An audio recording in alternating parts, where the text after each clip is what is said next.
Exclamation mark. In the bustling heart of Chicago, where the wind whipped through the skyscrapers like a relentless whisper of ambition and regret, lived Mark Thompson, a 38-year-old single dad whose life had been a carefully constructed fortress of routine and responsibility ever since his wife, Emily, passed away 3 years ago in a tragic car accident that left him alone to raise their 6-year-old daughter, Lily.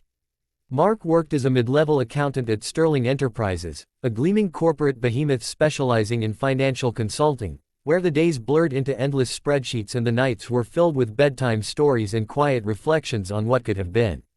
His boss, Victoria Hale, was the epitome of corporate power, a sharp-witted, impeccably dressed woman in her early 40s, with raven hair that cascaded like a waterfall of midnight silken eyes that could pierce through any facade, commanding respect and a hint of fear from everyone in the office. Victoria was known for her no-nonsense approach, her ability to close deals that others deemed impossible, and her private life that remained as enigmatic as the locked executive suite on the top floor. Mark had always admired her from afar, not in a romantic way, at least, that's what he told himself, but as a symbol of the success he aspired to achieve, especially now that he was the sole provider for Lily, whose innocent laughter was the only thing keeping his shattered heart intact. It was a Friday evening, the kind where the office emptied out early, leaving behind the echoes of hurried footsteps and the faint hum of fluorescent lights, when Mark found himself staying late to finish a crucial report that Victoria had demanded by Monday morning, his fingers dancing across the keyboard in a race against the ticking clock. Lily was at a sleepover with her best friend, giving Mark a rare night to himself, though he hardly knew what to do with it anymore. As the sun dipped below the horizon, painting the city in hues of orange and purple, Mark decided to take a quick break, heading to the executive washroom on the upper floor, a perk he rarely used but one that offered a moment of solitude away from the cubicle farm. The washroom was luxurious, with marble counters and soft lighting, a far cry from the standard employee facilities, and as Mark splashed water on his face, trying to shake off the fatigue, he heard a soft click from the adjacent door, the one leading to the private executive lounge that Victoria often used for late-night strategy sessions. Curiosity, that insidious temptress, nudged him forward. He wasn't one to snoop, but the door was slightly ajar, and a faint steam wafted out, carrying the scent of lavender and something intoxicatingly feminine. Peering through the crack, intending only to ensure everything was all right, perhaps a pipe had burst or someone had left the shower running, Mark's eyes widened in shock as he caught sight of Victoria, standing before a full-length mirror, her back to him, slipping out of her blouse with the grace of a dancer, revealing smooth, porcelain skin that glowed under the warm lights. She was topless, her reflection in the mirror offering a glimpse of curves that spoke of confidence and hidden vulnerabilities, her bra discarded on the nearby chair as she reached for a towel, seemingly fresh from a quick shower to wash away the day's stress. Mark's breath caught in his throat. He hadn't meant to see this, it was an accident, a split-second intrusion into her privacy, and he pulled back immediately, his face burning with embarrassment, heart hammering like a drum in his chest. He retreated to his desk, pretending nothing had happened, burying himself in numbers that suddenly seemed meaningless, but the image lingered, a forbidden snapshot etched into his mind, stirring feelings he hadn't felt since Emily, guilt, attraction, and a profound sense of having crossed an invisible line. The weekend passed in a blur of playground visits with Lily and restless nights where dreams intertwined reality with fantasy, but come Monday morning, Mark arrived at the office with a knot in his stomach, dreading the inevitable encounter with Victoria. She called him into her office mid-morning, her voice crisp over the intercom, and as he entered, closing the door behind him, she fixed him with those piercing eyes, a slight smile playing on her lips that didn't quite reach them. "Mark," she began, leaning back in her leather chair, "I need to discuss something with you. It's about Friday night." His world tilted. Had she seen him? Did security cameras capture his momentary lapse? He stammered an apology before she could continue, words tumbling out in a rush. "I'm so sorry, Ms. Hale, it was an accident, I didn't mean to," but she held up a hand, silencing him, her expression shifting from professional detachment to something softer, almost amused. "Accident? Oh, Mark, I know exactly what you saw. And honestly, I'm flattered." Flattered. The word hung in the air like a lifeline thrown into turbulent waters, and Mark blinked in confusion, his mind racing to process her reaction. Instead of anger or HR complaints, Victoria leaned forward, her voice dropping to a conspiratorial whisper. "You see, I've been watching you too, Mark. You're dedicated, reliable, and let's be honest, quite attractive in that understated way. Life's too short for regrets, don't you think?" What followed was a conversation that blurred the lines between boss and employee, where Victoria confessed to her own loneliness, divorced twice, childless by choice, pouring everything into her career, and how she'd noticed Mark's quiet strength, his devotion to Lily that reminded her of what she'd sacrificed. By the end of the meeting, she'd invited him to dinner that evening, framing it as a business discussion, but with an undercurrent that promised more. Mark left her office dazed, his heart a battlefield of excitement and trepidation. Was this real, or a trap? He accepted, of course, curiosity and a spark of hope overriding his caution. That night, at an upscale Italian restaurant overlooking the lake, with candlelight flickering like stars on the water, Victoria was a different woman, warm, engaging, sharing stories of her rise through the corporate ranks, the betrayals she'd endured from ex-husbands who couldn't handle her ambition, and how she'd built walls to protect herself. Mark opened up about Emily, the accident that stole her away on a rainy night when she was driving home from work, leaving him to navigate fatherhood alone, the guilt that gnawed at him for not being there. As wine flowed and laughter mingled with confessions, their hands brushed across the table, sending electric jolts through Mark's veins.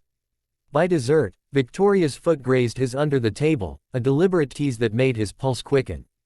"Come back to my place," she murmured, her eyes dark with intent. "Lily's with her aunt tonight, right?" He nodded, mesmerized, and soon they were in her penthouse apartment, a sprawling space of glass and steel with views that stretched to infinity.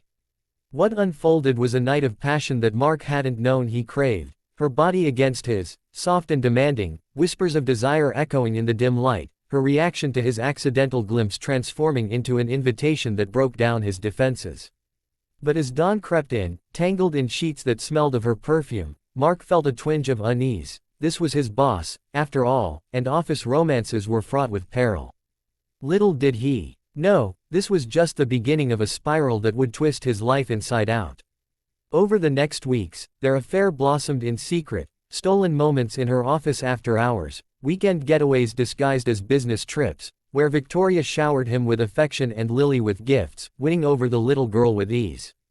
Mark felt alive again, the void left by Emily filling with Victoria's presence, her confidence boosting his own, leading to a promotion that he attributed to his hard work but suspected had her influence. Yet, cracks began to appear, Victoria's possessiveness grew, questioning his late nights even when they were with Lily, her mood swinging from adoring to accusatory. One evening, after a particularly intense argument over his ex-in-law's visiting, she apologized profusely, tears in her eyes, revealing a vulnerability that drew him closer. "I just don't want to lose you, Mark. You're the first good thing in years." He forgave her, of course, blinded by love, or what he thought was love. But then came the first twist. While sorting through files in her office during a lunch break, Mark stumbled upon a hidden drawer, unlocked by accident when he dropped a pen. Inside were documents, emails, photos, records of embezzlement schemes tracing back years, implicating Victoria in siphoning funds from client accounts to fund her lavish lifestyle. His heart sank. Was this the woman he was falling for? Confronting her that night at her apartment, he laid out the evidence, expecting denial or rage. Instead, she broke down, sobbing into his chest. "It started small, Mark. After my second divorce, I was broke, desperate. I never meant to hurt anyone, but it snowballed. Help me fix this, I can't do it without you." Touched by her plea, and seeing a chance to be her hero, Mark agreed, using his accounting skills to cover tracks, rationalizing it as a one-time fix for the woman he loved. Their bond deepened, or so he thought, with Victoria promising to change, to go legitimate. Months passed, Lily thriving under the new, Aunt Vicky's, influence, Mark's career soaring. But suspicion lingered. Anonymous emails started arriving at his work inbox, hinting at Victoria's past affairs with subordinates, how she'd used them and discarded them when they became liabilities.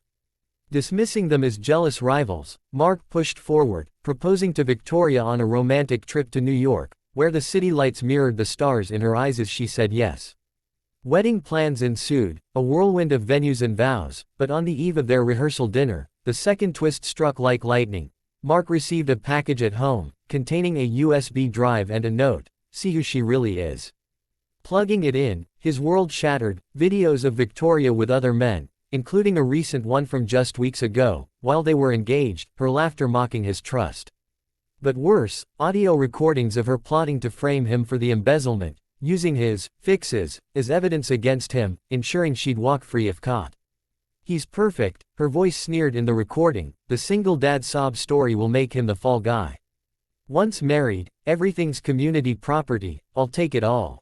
Betrayal clawed at his insides, breaking him from within. The woman he'd loved revealed as a manipulator who preyed on his vulnerability. Rage and sorrow warred within him as he confronted her that night, the rehearsal dinner turning into a scene of accusations and denials. Victoria wept, claiming the files were faked by enemies, but Mark saw the truth in her eyes, the cold calculation beneath the tears. He walked away, calling off the wedding, but the damage was done. Our investigations followed, his involvement in the cover-up exposed, leading to his firing and a legal battle. That drained his savings. Custody threats loomed as Victoria, in a final vindictive twist, accused him of harassment, using doctored evidence from that fateful night he saw her topless, claiming he'd stalked her. Mark fought back, hiring a spy who uncovered Victoria's deeper secrets, a trail of ruined lives, including her role in a corporate espionage ring that went beyond embezzlement, involving blackmail and worse. In a courtroom climax, the truth emerged, Victoria arrested, her empire crumbling. Mark, cleared but scarred, rebuilt his life with Lily, finding solace in therapy and new beginnings, vowing never to let accident or attraction blind him again. Yet, in quiet moments, he wondered if any of it was real, the twists leaving him forever changed, a single dad stronger, wiser, but forever broken inside from her reaction that turned love to poison.